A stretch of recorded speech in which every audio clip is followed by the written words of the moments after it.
Hello, I'm Alyssa Alcaraz and I'm applying to the EdPrep program. In your own schooling, did you have a subject area, task, or assignment where you struggled? How did you solve it? How did you use this experience to guide you in helping your future students?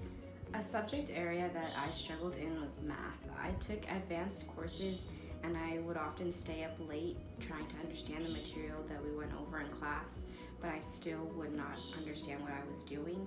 So from there, I reached out to my teachers and asked them for extra help and asked if they could provide before or after school tutoring on assignments that I didn't understand. And this helped me tremendously as I got the one-on-one help from them, and I didn't feel embarrassed for asking them the questions that I did. From this experience, I would encourage my students to reach out to me, and if they feel like they are struggling, ask me for extra help or ask them to provide days for tutoring. Tell about a teacher who impacted your education either negatively or positively. How will this experience impact your teaching in the future? In middle school, I had a Spanish teacher who did not prioritize her students' quality of learning and saw what she did only as a day job. Every day she would come into school and complain about how terrible the students were and how she couldn't wait to go home and leave school. This negatively impacted us as the students because she didn't care about what we were doing. So this then led to the students becoming dismissive towards what she would do and when she would actually try to implement instruction. This experience will impact my teaching because it shows that your relationships with students are very important. If you as a teacher do not care about the curriculum and your students and their attitudes, your students will also reciprocate those same values in your classroom. What strengths do you possess that will make you suitable to become an effective educator? What weaknesses do you think you have, and how will you address these throughout your teaching career?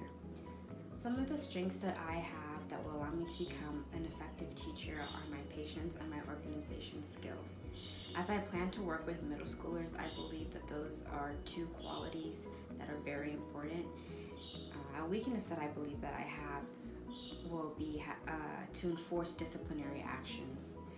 To address discipline, throughout my teaching career, I will reach out to my coworkers that have more experience than I do, and I will ask them what techniques they use in their own classrooms to keep students on task and how they also treat discipline towards their students. Explain what your relationship as a teacher should look like with your students outside your classroom as well as on social media. Your relationship with your students should always be professional. That is not to say that you shouldn't show interest or not ensure that they are always doing well in and out of school, but there is a limit as you as a teacher and they as a student should know about your personal life. The students should not know what is going on in your marriage or with your family. It is not acceptable for you as a teacher to be following them on social media and create online relationships with your students. The same professional relationship in the classroom should be maintained online and through social media.